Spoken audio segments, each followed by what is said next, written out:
Buenas tardes, muchachos. Vamos a hablar hoy de 5 de las figuras más importantes del romanticismo. No son las únicas, pero sí son, aparte de las más conocidas, también algunas de las más influyentes, ya sea a nivel local, como en el o bueno, más o menos local, como en el caso de Becker, o a nivel internacional, como todos los demás. Entonces, vamos a empezar con los autores más importantes del romanticismo a nivel general. Empezamos con el más grande de todos. eh, la influencia de Víctor Hugo se siente en todos lados. Es uno de los personajes o uno de los escritores que más desarrolló el diálogo en los personajes, que más se acercó como a la humanidad en ese momento, o a lo que significa ser humano, a eso me refiero, vamos. Y pues también desarrolla algunas de los que sean luego conceptos importantes para los románticos, como esta eh, no necesaria mm, combinación de la belleza interna con la belleza externa, como en el caso de Quasimodo, perdón, o también otra cosa importante para Víctor Hugo es la importancia de la historia y de cómo cada país puede seleccionar su propia historia. Vamos a algunas cosas de su vida, realmente no la vamos a tratar tanto, vamos a hablar un poquito más de la obra. Víctor Hugo nace en 1802, muere en 1885, vivió pues sus 83 años. Se dedica a la novela y al teatro y un par de sus obras más conocidas, no son las únicas, pero son las que inmediatamente nos van a llevar a Francia y que inmediatamente tenemos alguna imagen, aunque sea por Disney, son Nuestra Señora de París, perdón, y Los Miserables. De Los Miserables se han hecho como 15 versiones. Algunas de las más conocidas son las de 1958, 1977, el año 2000 hay otra, y la más reciente, bueno, algunas de las más recientes con este Hugh Jackman, bueno, ahí hay, eh, sea como sea, está basado en Víctor Hugo. Y el de Nuestra Señora de París es El Jorobado de Notre Dame, o bueno, es como se le conoce popularmente. Y bueno, en el caso de Los Miserables, perdón, El Jorobado de Notre Dame, estoy como confundiéndolas un poquito. Hay una versión, eh, bueno, una versión musical hecha en Francia, me parece que en el año 2014 o 2012, una cosa así, que fue muy bien recibida, es una de las mejores adaptaciones que hay. Vemos a Frollo, vemos a Quasimodo, a Esmeralda, muy apegados a la obra literaria. Recordemos un par de cosas, ahora que estamos hablando de Disney y bueno, que salió el comentario. Walt Disney le quita muchas cosas maduras a la cultura y nos entrega versiones tiernas y bonitas, pero le está quitando como toda la parte pues chida o toda la parte dura de la vida a las obras, porque Disney como compañía le interesa vender y pues si nadie vende desgracias, la verdad. Entonces Disney hace pues versiones más simples, más falsas de alguna manera de todas las obras. El Jorobado de Notre Dame no es la excepción. En la versión de Víctor Hugo, pues nadie se queda muy bien parado. A Frollo, bueno, sí muere. Quasimodo no se queda con Esmeralda. Esmeralda, pues la tachan de prostituta muchísimas veces. Entonces son varios cambios. Los Miserables también es como bastantes cambios de las versiones cinematográficas. Bueno, son más apegadas. Y bueno, eso de manera muy general. Tenemos a Goethe, se los había mencionado también en la clase. Él es el máximo representante de Alemania, el otro era francés, este es alemán.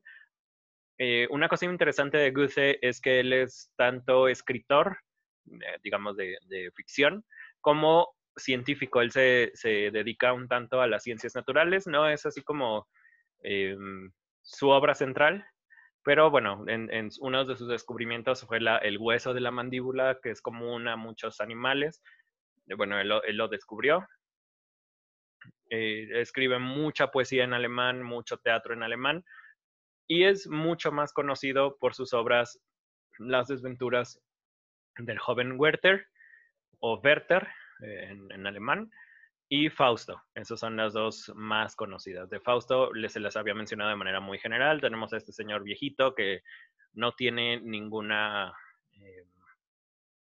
gracia, ninguna esperanza en la vida, y un día decide invocar a Mefistófeles, que sería como Satanás, más o menos, y hace un pacto con él que dice, si en el momento en que tú logres que yo diga que yo soy feliz, te puedes llevar mi alma. Y pues bueno, las versiones cambian un poco, pero la versión más tétrica dice que Mefistófeles gana y que sí se lleva el alma al infierno.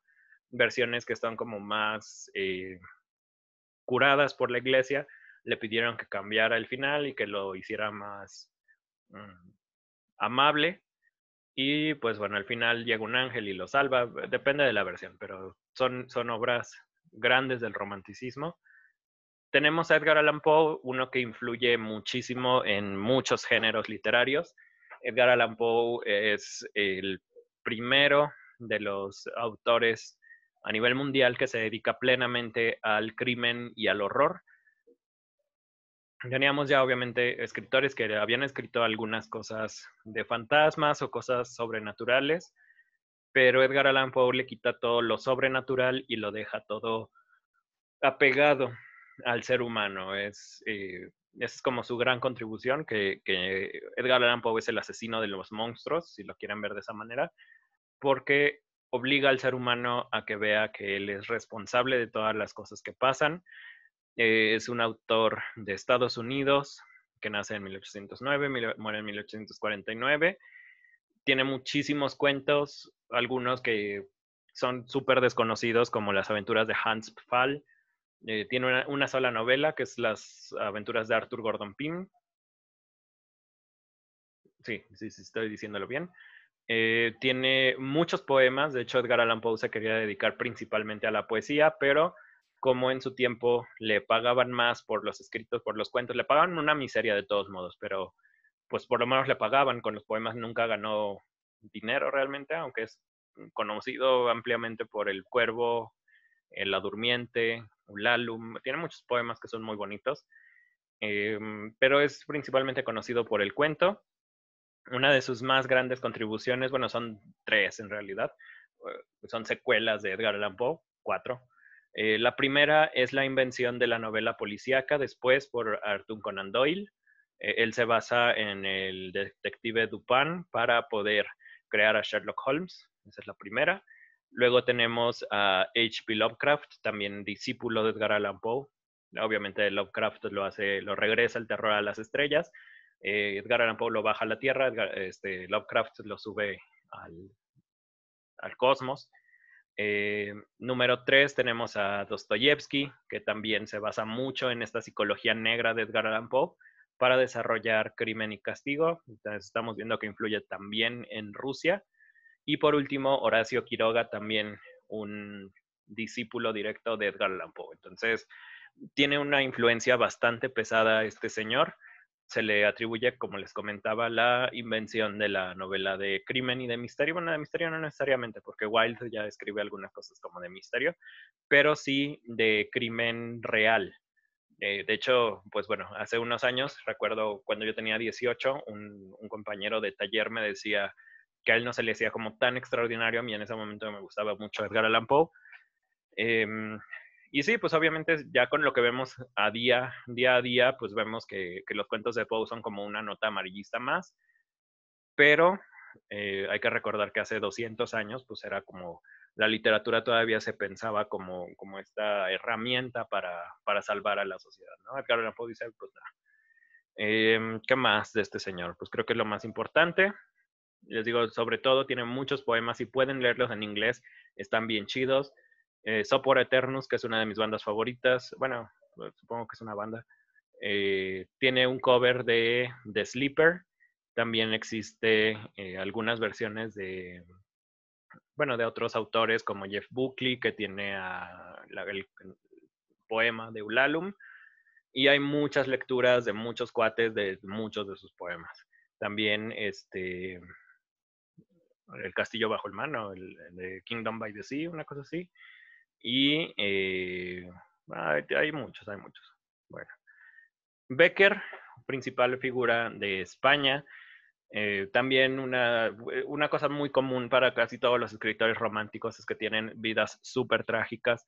Edgar Allan Poe, por ejemplo, muere alcohólico. Creo que el más decente, bueno, los dos más decentes son Víctor Hugo y Goethe, que tienen vidas más eh, leves, pero todos los demás son una bola de desgraciados, en el sentido de que les llegan las desgracias, vamos. Bécquer tiene 7 hermanos, perdón, son 7 junto con él, o sea, tiene 6 hermanos.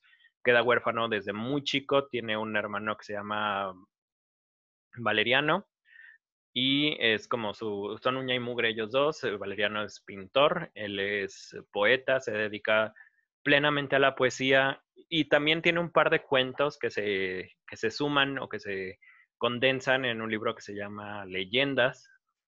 Justamente son leyendas españolas medievales contadas por él. Bécquer tiene una cosa importante y es uno de los autores más importantes de España desde el barroco, o sea, hablábamos de Feijó, de un par de los neoclásicos, son importantes, pues ayudan mucho a retratar la sociedad española de 1750, pero Bécquer le recuerda a España que el barroco no les agotó sus recursos, que ok, ya Góngora y sus fórmulas ya son viejas, ya están anticuadas y ya murieron, pero Bécquer resucita muchos poemas o muchos tipos de poemas que los españoles pues creían que ya no daban más para sí, ¿no? Tiene en sus rimas, tiene bastantes conocidas, la más popular de Bécquer es esa que dice, ¿qué es poesía? Y tú me lo preguntas, poesía eres tú, que es así como super cursi, pero también dentro de sus rimas tiene algunas que son negras completamente. Tenemos una que es la de creo que la 50 y algo.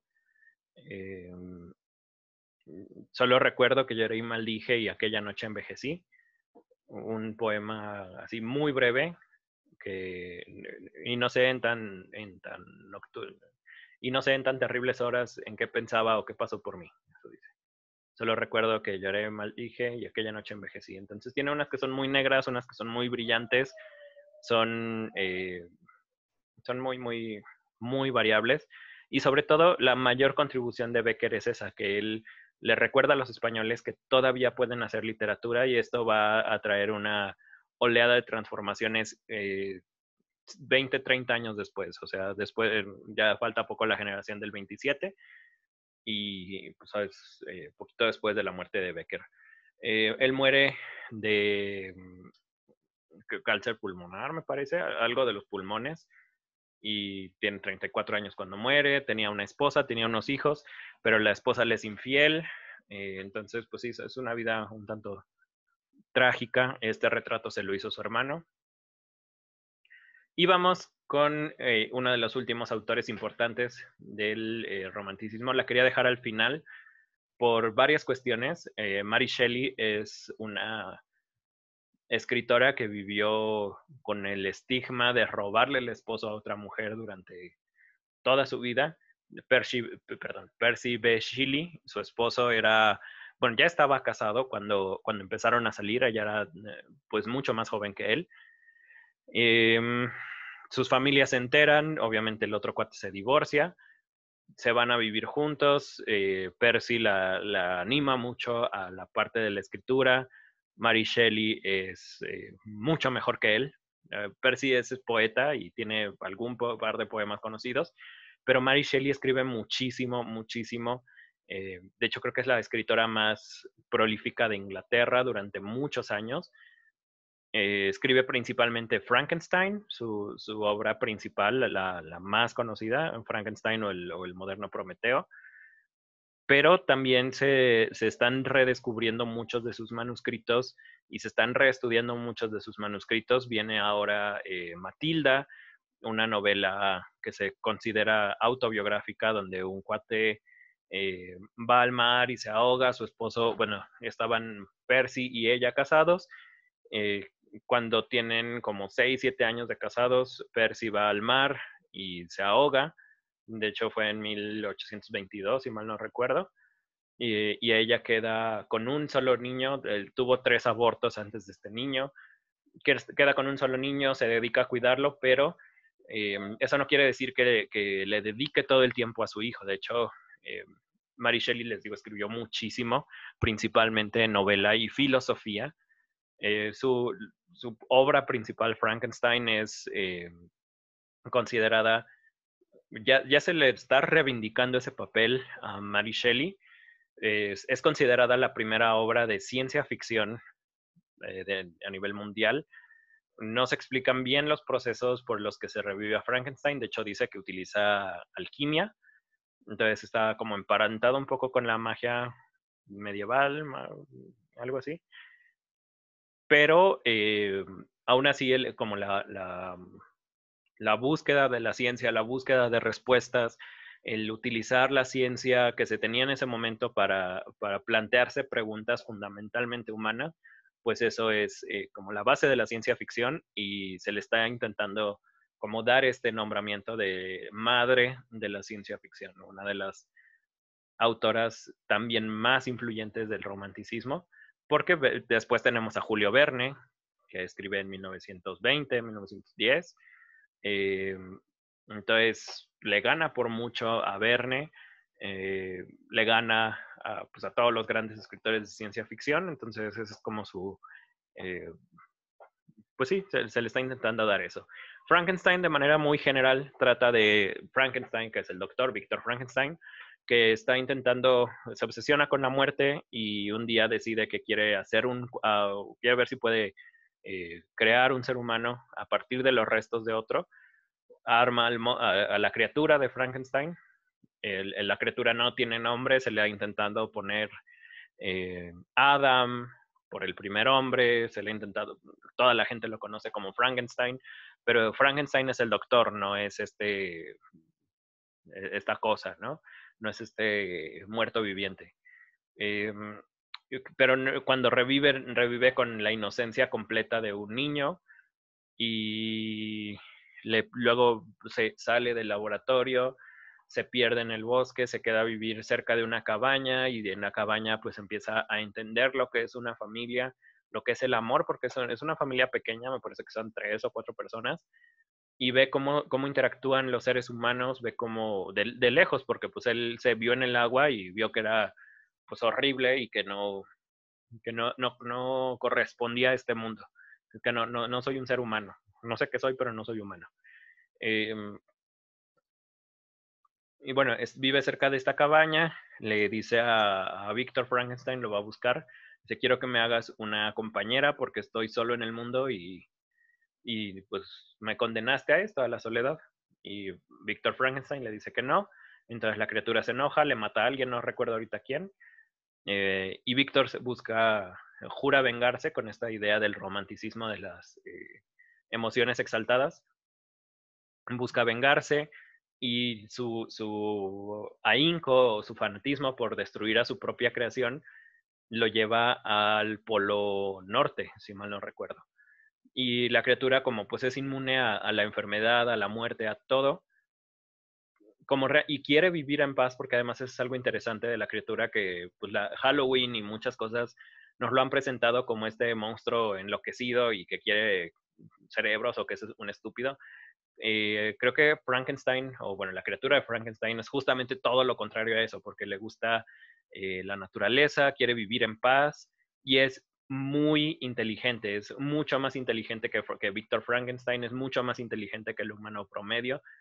Eh, es muy filosófico, es ampliamente consciente de que pues él no está hecho para este mundo, entonces tiene una inteligencia tremenda. Y para evitar más conflictos, y porque dices que no, pues sí maté a alguien, pero no es algo que quiera hacer, no soy yo, y va al Polo Norte y se pierde ahí. El libro termina con la criatura caminando en el Polo Norte y se pierde en la ventisca, porque sabe que no puede morir. Entonces está súper chido Frankenstein, si pueden leerlo, léanlo. Y con esto terminamos el repaso general de algunos de los autores más importantes del romanticismo. No son todos y no son todas las implicaciones, les digo, es solo eso, una visión general, para que sepan quiénes son y qué hicieron. Son de los autores, les digo, más influyentes. Algunos crean géneros completos, algunos revitalizan la poesía de su país, algunos solo se hicieron inmortales y siguen influyendo en todos lados. Entonces, sí, son autores bastante importantes todos estos, ¿no? Entonces, bueno, con esto terminamos el repaso general.